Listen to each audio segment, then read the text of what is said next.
जय हिंद छात्रों, आपका अपना YouTube चैनल ज्ञान गंगा एजुकेशन में स्वागत है। आज हम पढ़ने जा रहे हैं डीएलएड अंतिम वर्ष के अंतर्गत आधुनिक विश्व के संदर्भ में भारतीय शिक्षा, ये है आपका विषय। इसी के अंतर्गत कल हमने देखा पार्ट 1 को, आज देखेंगे पार्ट 2 को। पार्ट 2 के अंतर्गत आधुनिक विश्व में कृषि। आज जो आधुनिक विश्व है उसमें कृषि का क्या महत्व है और उस कृषि में शिक्षा का क्या महत्व है, इन सबको जानेंगे। तो सबसे पहले हम जान लेते हैं परिचय कि आधुनिक विश्व में जो कृषि है उनका परिचय जान लेते हैं कि किस प्रकार आज विश्व में कृषि की उत्पादकता बढ़ती जा रही है। इसका श्रेय जा रहा है कहीं न कहीं शिक्षा को। दूसरी ओर औद्योगिकरण की इस युग में उद्योगों की जो मांग है वो कृषि पर निर्भर है, अर्थात यहाँ से जो किसानों से वो सामान क्या कर रहे हैं, ले जा रहे हैं और उद्योगों में नए नए उत्पादन तैयार कर रहे हैं या उत्पाद तैयार कर रहे हैं। उदाहरण के लिए हम लेते हैं गेहूँ। क्या करते हैं, बड़े बड़े फैक्ट्री वाले गेहूँ को खरीद लेते हैं और ले जा करके उनका बिस्किट वगैरह और अन्य उत्पाद बनाते हैं। इस प्रकार उद्योग भी किसानों पर निर्भर है ना।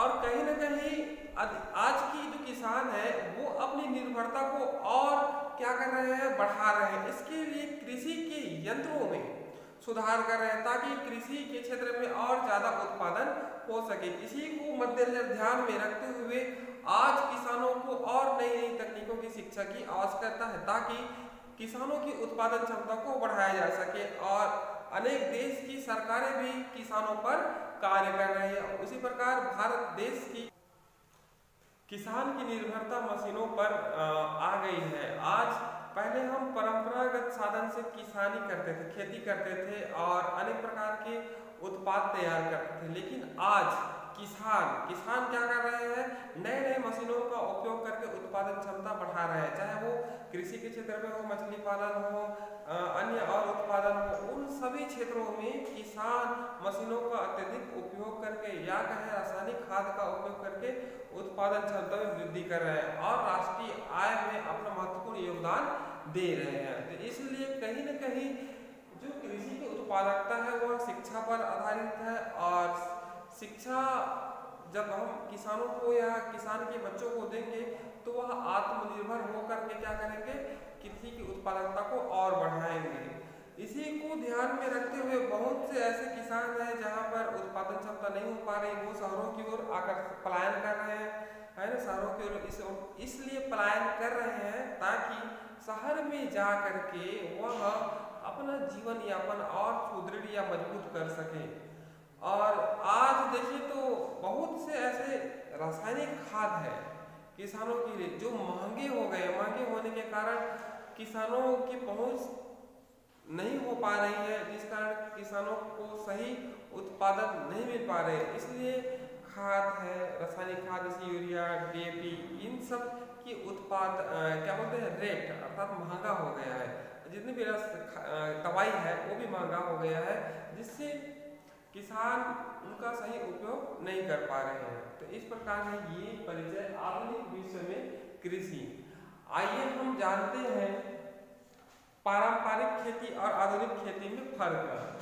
ये है पारंपरिक खेती और आधुनिक खेती में अंतर। तो पहले हम पुस्तक के माध्यम से समझते हैं, फिर और इन्हीं में से तोड़ कर निकाले हैं उसको समझने का प्रयास करते हैं। पूरे विश्व में खेती के तरीकों व उस पर निर्भर समाजों में भारी भिन्नता रही है।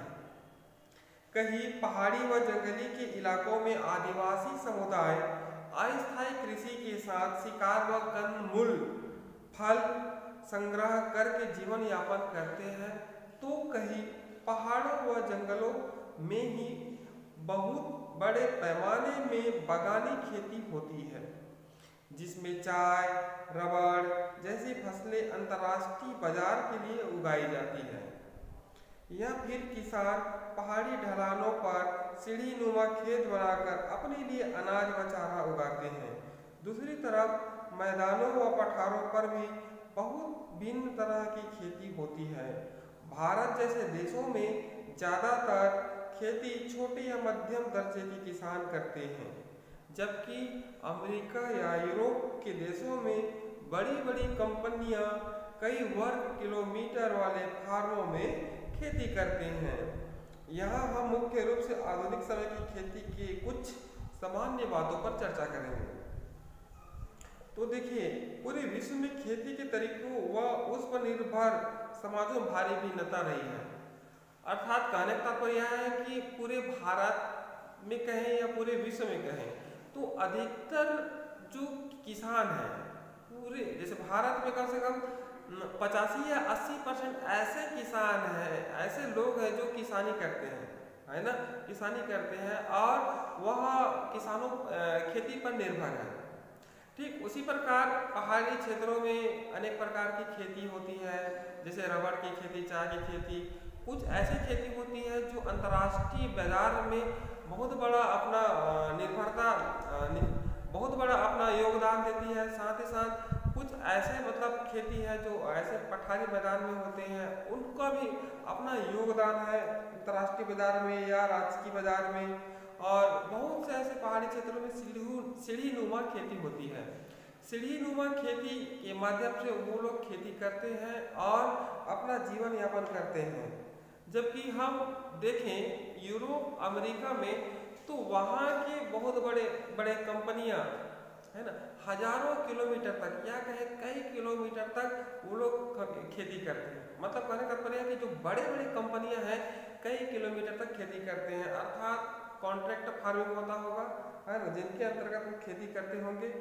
यहाँ हम मुख्य रूप से आधुनिक समय की खेती की कुछ सामान्य बातों पर चर्चा करेंगे, है ना। तो खेती की सामान्य बातों पर चर्चा करते हैं। आइए, 18वीं शताब्दी के पहले पूरी दुनिया में ज्यादातर लोग खेती के सहारे अपना जीवन यापन करते थे और गांव में ही रहते थे।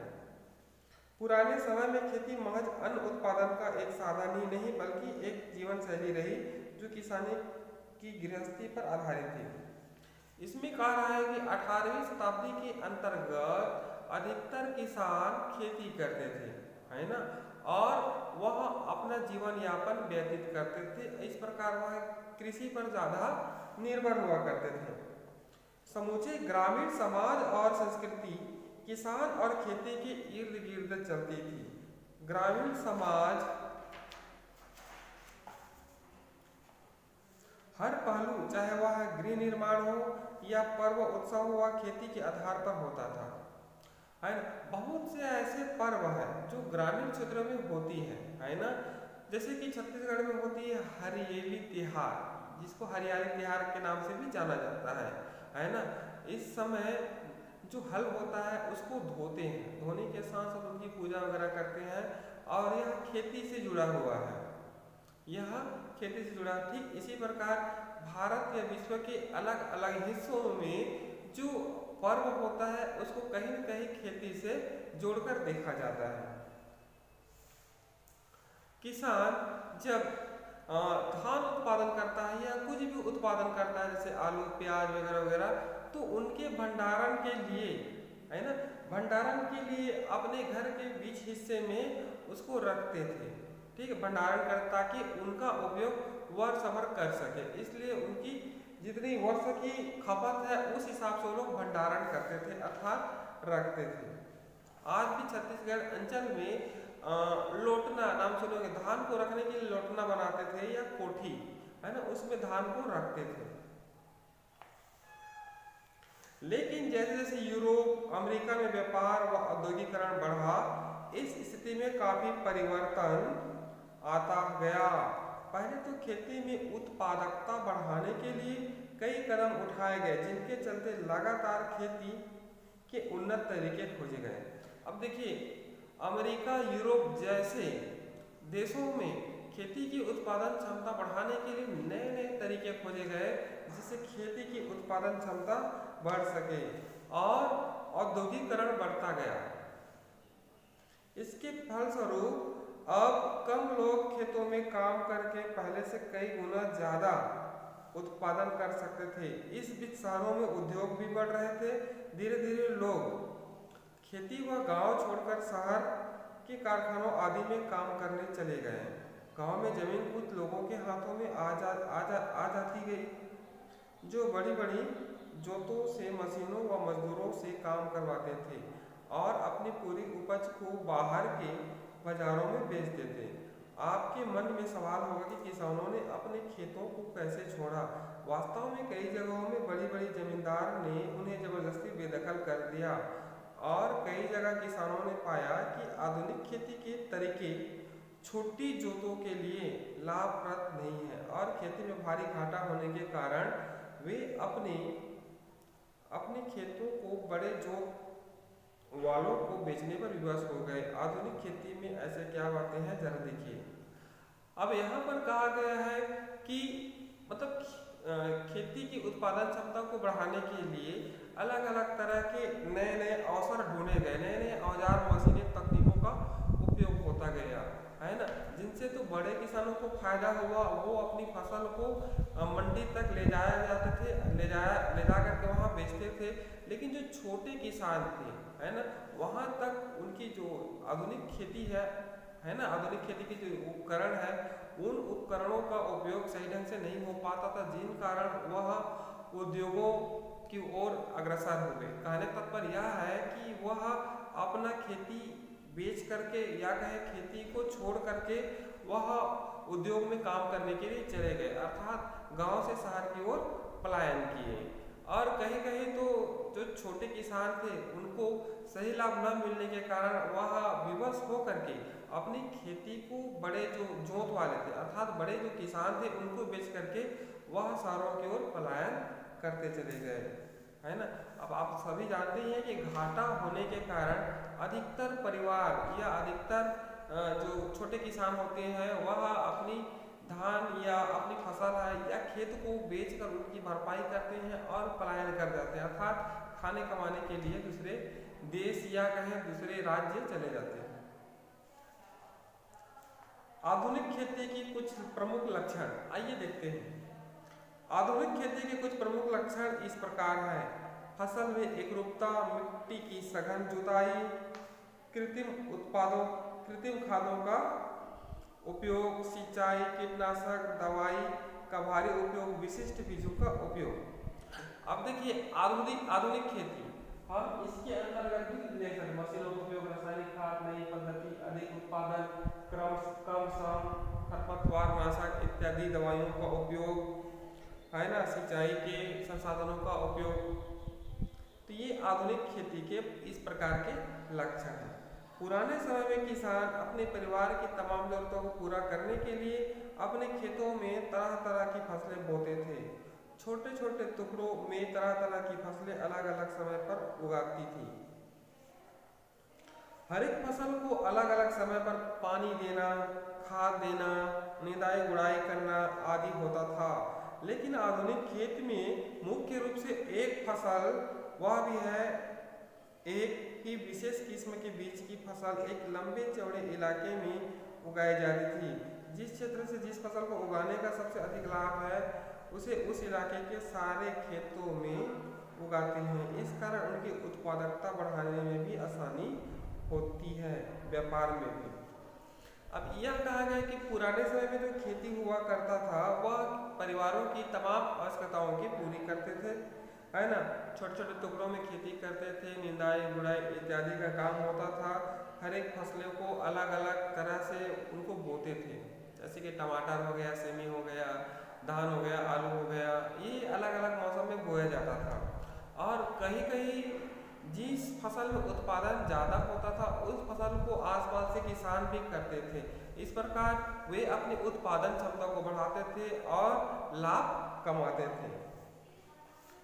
एक ही तरह की फसल और वह भी अधिक मात्रा में उत्पादन करने के लिए जरूरी है कि मिट्टी की जुताई ऐसे हो कि मिट्टी से सारे पोषक तत्व आसानी से पौधे में चढ़े, मिट्टी में जड़ आसानी से फैले, पानी आसानी से बहे। इसके लिए तरह तरह के फालों, ट्रैक्टरों का उपयोग किया जाता है। इनकी मदद व कम समय खर्च में एक समान खेत तैयार हो सकते थे।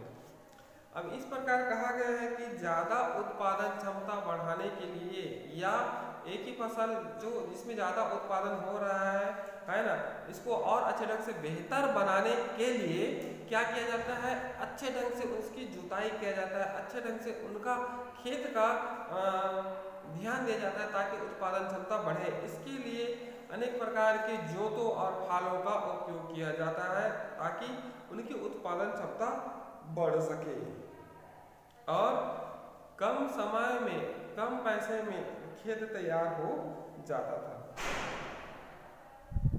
अगर उत्पादन अधिक करना है तो मिट्टी की उर्वरा शक्ति कम होती जाती है।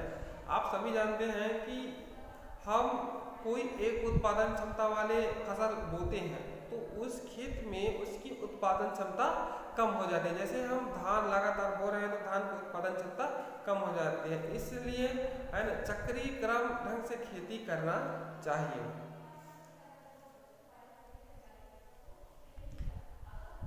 लगातार कृत्रिम खादों का उपयोग किया जाता है जो मुख्य रूप से रासायनिक खाद पदार्थों से बनाई जाती है।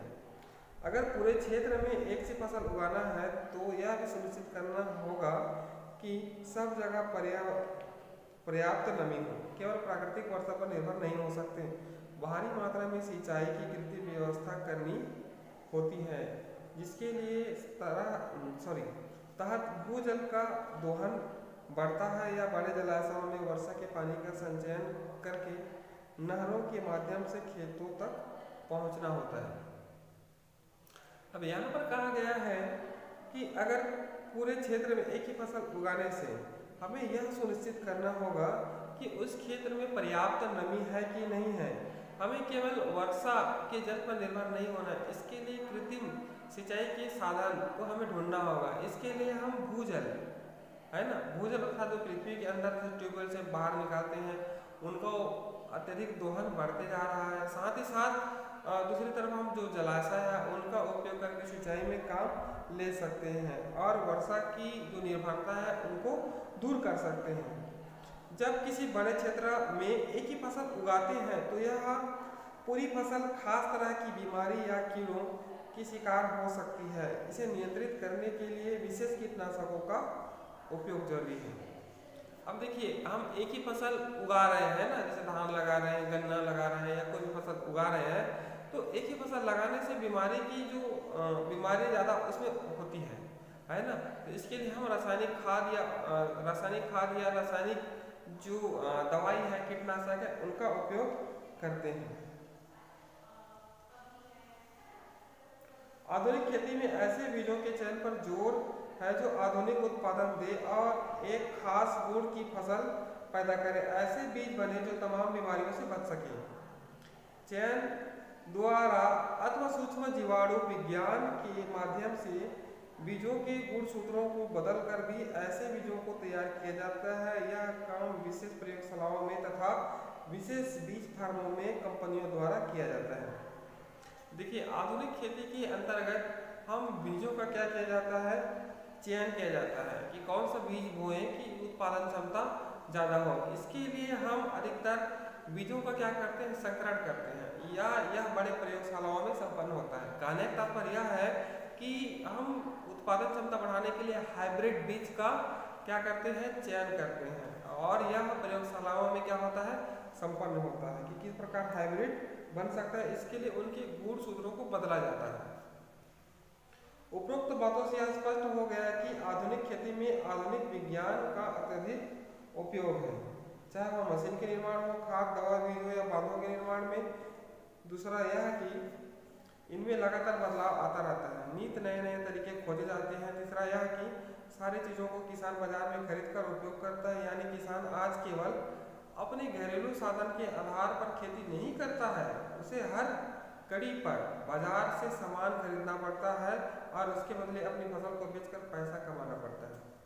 अब यहाँ पर कहा है कि इन उपरोक्त बातों से हमें स्पष्ट होता है कि आधुनिक खेती के अंतर्गत हम वैज्ञानिक तरीके से अनेक प्रकार के संसाधनों का उपयोग करते हैं।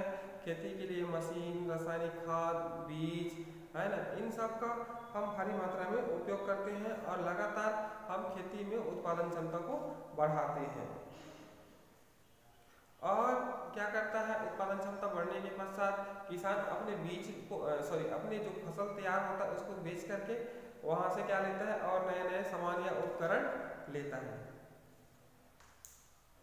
आइए चलते हैं नेक्स्ट। तो थोड़ा सा समझने का प्रयास करते हैं। अंतर पूछा गया है तो हमें 5 नंबर 3 नंबर का जो प्रश्न आता है, जब हम उसमें अंतर लिखना है तो उस पर मुझे थोड़ा सा कठिन ढंग से दे दिया है, तो हमें इस प्रकार से अंतर तैयार करना होगा। पुरानी जो पारंपरिक खेती हुआ करती थी उसमें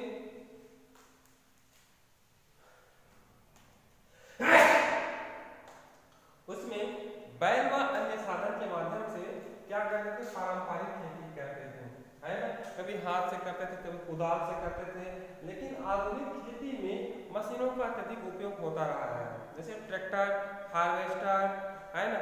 अनेक प्रकार के मशीन है जिनका उपयोग करके किसानों का काम आसान कर दिया है। दूसरा है प्राकृतिक खाद।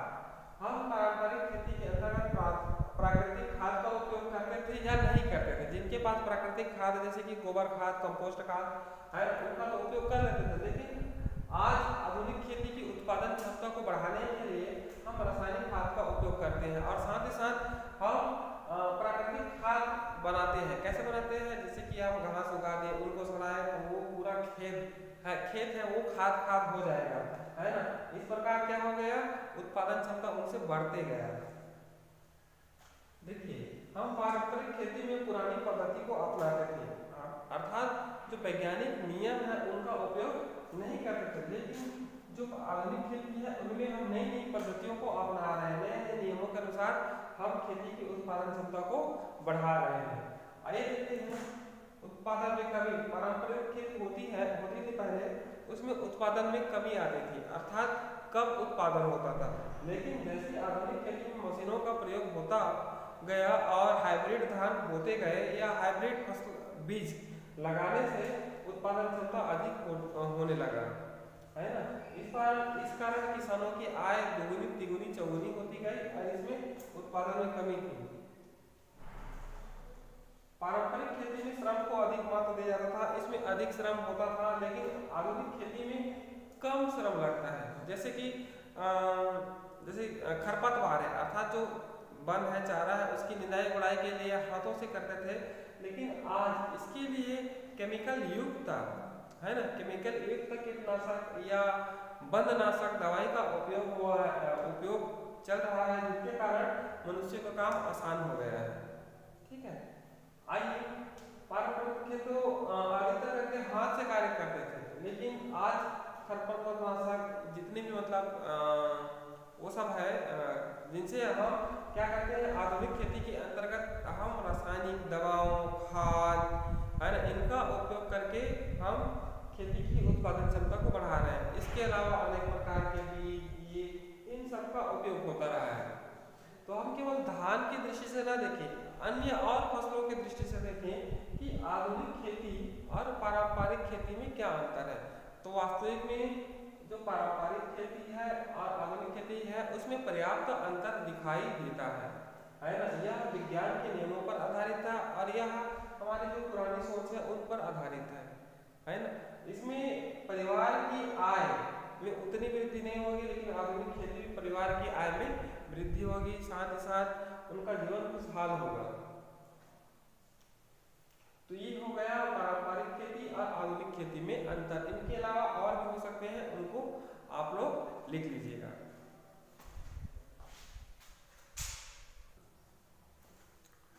आइए जानते हैं किसान आज बाजार पर किस तरह से निर्भर है। तो अनाज उगाना जितना जटिल हो गया है, लगभग उतना ही जटिल उसे बेचना भी हो गया है। कृषि उपज की मूल्य अंतर्राष्ट्रीय बाजारों में तय होते हैं, अर्थात जो खेत से या कृषि से जो उपज तैयार होता है वह अंतर्राष्ट्रीय बाजार में उनका मूल्य निर्धारित होता है कि उनके उत्पाद का मूल्य क्या होगा। उन पर बड़े बड़े व्यापारी और बड़े बड़े कंपनियों का नियंत्रण होता है। अनाज के खरीद फरोख्त में सट्टा बाजार से लेकर बैंकों, कारखानों व सरकार की भूमिका है। अनाज का संधारण, सफाई, तौलना, पैकिंग और परिवहन भी काफी जटिल होता जा रहा है। एक सफल किसान के लिए आज अनिवार्य हो गया है कि वह इन सब बातों को जाने और उनका विश्लेषण करते हुए अपना कामकाज चलाए। तो देखिए, सबसे पहले तो ये किसान की जो उपज तैयार होता है या कृषि से जो उपज तैयार होता है वो अंतर्राष्ट्रीय अंतरराष्ट्रीय बाजार में मूल्य निर्धारित होता है। ठीक है, अंतरराष्ट्रीय बाजार में मूल्य निर्धारित होता है। इस पर जो व्यापारी है, व्यापारी और उद्योगपति, उनका नियंत्रण होता है ना। वह निर्धारित करते हैं कि किस प्रकार से उनका किसान की उपज का मूल्य होगा। तो इस प्रकार इन परेशानियों से होता है, गुजरता है। इनके साथ साथ और अनेक प्रकार की सिलाई, साफ सफाई है ना, उसको अच्छे से रखना है ना, संधारण करना, सुखाना, इन सारी व्यवस्था किसान ही करता है। तो यहाँ पर कहा है किसान आज बाजार पर किस किस तरह से निर्भर है। तो हम साधारण सी भाषा में समझने का प्रयास करते हैं। जैसे हमने धान उगाया, धान उगाने के पश्चात उनको काटने के पश्चात काटे है ना, उसके बाद हम उनका मिसाई किया, मिसाई करने के पश्चात क्या किया, उनको सुखा करके हम मंडी में ले गए है ना, मंडी में ले गए। मंडी में मूल्य निर्धारित है 1850 में, 1850 मूल्य निर्धारित है। ठीक है, तो 1850 मूल्य निर्धारित है। तो वहां पर क्या होता है, इनके जो धान है उनको तौलना, तौलने के पश्चात उनको उचित स्थान में रखना, ये सारी प्रतिक्रिया होता है। और उपज के बदले में अर्थात उनके धान के बदले में उन्हें क्या मिलता है, पैसा मिलता है। 1 क्विंटल का 1850 है। इस प्रकार वह किस पर निर्भर है, बाजार पर निर्भर है। ठीक, उसी प्रकार और अनेक प्रकार की सब्जियां हैं, अनेक प्रकार के और कृषि जैसे गन्ना हो गया है ना, तो ये सब बड़े बड़े जो उद्योग है उन पर भी निर्भर होते हैं, बड़े बड़े व्यापारी हैं उन पर निर्भर होते हैं, कुछ सटोरिये हैं उन पर निर्भर होते हैं।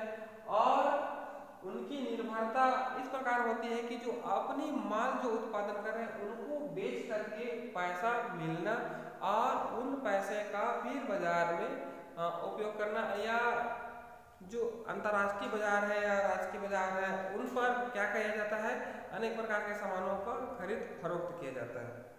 अब जैसे मैंने धान बेच लिया 1850 में, मुझे पैसा मिल गया, तो वह पैसा मेरे पास थोड़ी रहेगा और मैं कुछ सामान लूँगा, या जिससे मैं कर्ज लिया हूँ या जिनसे मैं सामान लिया हूँ उनका पैसा दूंगा, तो कुल मिलाकर के ये बराबर हो जाता है। कुछ लाभ मिलता है ना, पूरा तो लाभ नहीं मिलता। तो इस प्रकार कह सकते हैं कि जो किसान उत्पादन कर रहा है उस उत्पादन का विशेष महत्व है। तो किसान आज बाजार पर किस किस तरह से निर्भर है, इस तरह से निर्भर है। साथ ही जो छोटे किसान हैं तो वो तो मंडी वगैरह में बेच नहीं पाते, तो इसलिए वो क्या करते हैं, वो छोटे व्यापारी को या बड़े व्यापारी को बेच देती है और उनका लाभ हो जाता है। इस प्रकार से निर्भर होते हैं। या कहें अगर स्वयं बेचना चाहते हैं तो वो स्वयं जाकर के घूम घूम कर भी बेच सकते हैं, तो ये होता है। लेकिन ये सब छोटे किसानों के लिए है। ठीक है, इनके अलावा किसान यह चाहता है कि जो कृषि के औजार है, कृषि के बीज है, कृषि के रासायनिक खाद है ना, इन सब का जो सामान है ना, सस्ते दाम में मिले। तो उनके जो उत्पादन हो रहा है, जैसे धान उत्पादन हो रहा है, वो 1850 में ना बिक करके कम में बिके, है ना, किसान यह भी चाहता है। लेकिन अब देखिए कृषि यंत्रों का अधिक दाम है, कृषि यंत्रों का बहुत ज़्यादा दाम है, रासायनिक खादों का अधिक दाम है, और अनेक प्रकार के जो बीज है उनके अधिक दाम होने के कारण किसान क्या करेगा, वो घाटा में तो नहीं बेचेगा, वह क्या करेगा, उनका दाम बढ़ाएगा, इनका जो अनाज उत्पादन कर रहा है। तो इसलिए वह बाजार पर निर्भर है। तो ये हो गया किसान आज बाजार पर इस तरह से निर्भर है। आइए चलते हैं नेक्स्ट।